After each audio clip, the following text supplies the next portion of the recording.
Di sebuah desa terpencil di pinggiran hutan, hidup seorang wanita bernama Sari. Ia dikenal sebagai penjual jamu keliling yang rajin. Dan meskipun hidup sendirian setelah suaminya meninggal, Sari selalu tampak kuat dan tegar.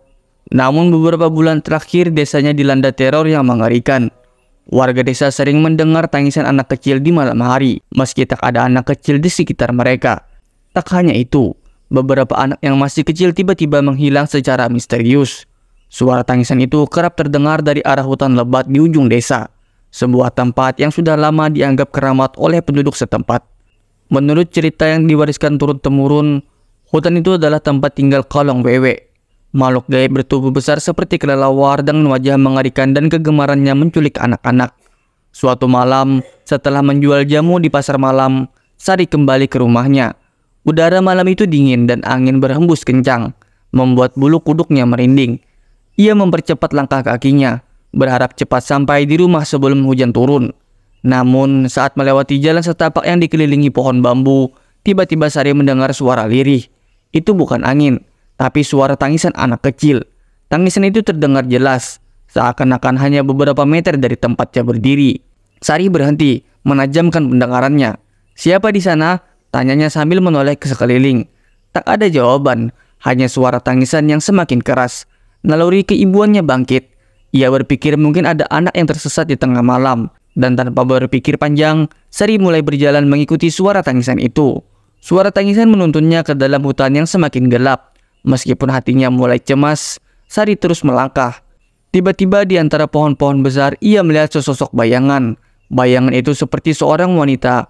Rambut panjang menutupi wajah, dan tubuhnya melayang di udara. Di bawah wanita itu, tampak seorang anak kecil yang sedang menangis duduk ketakutan. "Hai, kamu di sana. Jangan takut, saya akan membantumu."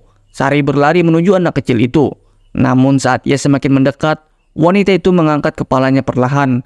Matanya hitam legam tanpa bola mata. Kulitnya pucat seperti mayat, dan mulutnya tersenyum lebar memperlihatkan gigi tajam yang penuh darah. Tiba-tiba, Sari menyadari bahwa yang berdiri di hadapannya bukanlah manusia biasa. Itu Kalong Wewe, makhluk gaib yang selama ini ditakuti. Kalong Wewe itu mengeluarkan suara tawa yang menyeramkan, dan seketika tubuhnya yang semula seperti wanita berubah menjadi lebih besar. Sayap kelelawarnya mengembang lebar. Anak kecil yang tadi menangis kini lenyap, seolah hanya ilusi yang diciptakan untuk menjebak Sari. Sari berbalik, berlari sekuat tenaga, jantungnya berdetak kencang. Kakinya gemetar, tetapi ia harus tetap berlari, berharap bisa keluar dari hutan terkutuk itu. Namun Kalong Wewe mengejarnya dengan kecepatan luar biasa. Suara kepakan sayap besar itu terdengar semakin dekat, diikuti oleh tawa yang menggema di seluruh penjuru hutan. Saat Sari hampir kehabisan nafas, ia melihat sebuah gubuk tua di depan. Tanpa berpikir panjang, ia menerobos masuk dan menutup pintu rapat-rapat. Napasnya tersengal, tubuhnya berkeringat dingin. Sementara di luar gubuk terdengar suara Kalong Wewe yang terbang berputar-putar, mencari mangsanya. Sari menggigil ketakutan, berharap makhluk itu tidak bisa masuk ke dalam. Namun, tiba-tiba suara ketukan pelan terdengar di pintu. Ketukan itu lembut, seperti seseorang yang meminta izin masuk. Sari menahan nafas, matanya tertuju ke arah pintu yang bergetar setiap kali diketuk. "Siapa di luar?" tanya Sari dengan suara bergetar. Tak ada jawaban.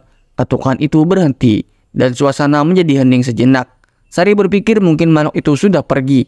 Namun sebelum ia bernapas lega, pintu gubuk tiba-tiba terbuka dengan keras. Di ambang pintu, Kalong Wewe berdiri, senyum lebar di wajahnya yang menyeramkan. Tubuhnya memenuhi ruangan, sayap hitamnya berkibar-kibar di belakangnya. Sari berteriak ketakutan. Tubuhnya kaku. Kalong Wewe itu melangkah mendekat, perlahan namun pasti. Saat makhluk itu mengulurkan tangannya yang panjang dan kurus ke arah Sari, tiba-tiba terdengar suara keras dari luar. "Tidak, tinggalkan dia!" teriak seorang pria tua dari luar pintu. Kalong Wewe berhenti dan menoleh. Di ambang pintu berdiri Pak Budi, seorang dukun desa yang terkenal memiliki ilmu kuat untuk menahan makhluk gaib. Ia membawa seikat daun sirih dan sesajen, serta membaca mantra dengan lantang. Kalong Wewe mengeluarkan suara melengking, tampak kesakitan, lalu berlari ke arah jendela, menerobos keluar dan terbang ke dalam gelapnya hutan. Pak Budi segera menghampiri Sari yang terkulai lemas di lantai. "Kamu baik-baik saja?" tanyanya. Sari mengangguk pelan, masih gemetar. "Itu Kalong Wewe, dia hampir menangkapku," katanya. Bak Budi mengangguk sambil menatap ke arah hutan. Kalong Wewe selalu mencari korban di malam hari. Dia suka menipu dengan suara tangisan anak kecil untuk memancing orang yang tak waspada. Beruntung kamu masih hidup. Sari terisak, menyadari betapa dekatnya dirinya dengan kematian. Apa yang harus kita lakukan? Kita harus memperkuat perlindungan desa. Jangan pernah masuk ke hutan lagi, terutama setelah gelap. Kalong Wewe tidak akan berhenti sampai dia mendapatkan yang dia inginkan. Sejak malam itu, desa Sari semakin berhati-hati. Warga selalu pulang sebelum malam tiba, dan Pak Budi sering memimpin ritual untuk memperkuat perlindungan gaib desa mereka. Namun meskipun Kalong Wewe sudah tidak pernah terlihat lagi, setiap kali angin malam berhembus kencang, suara tangisan anak kecil masih terdengar samar-samar dari dalam hutan, mengingatkan mereka bahwa teror Kalong Wewe masih mengintai, menunggu kesempatan untuk kembali.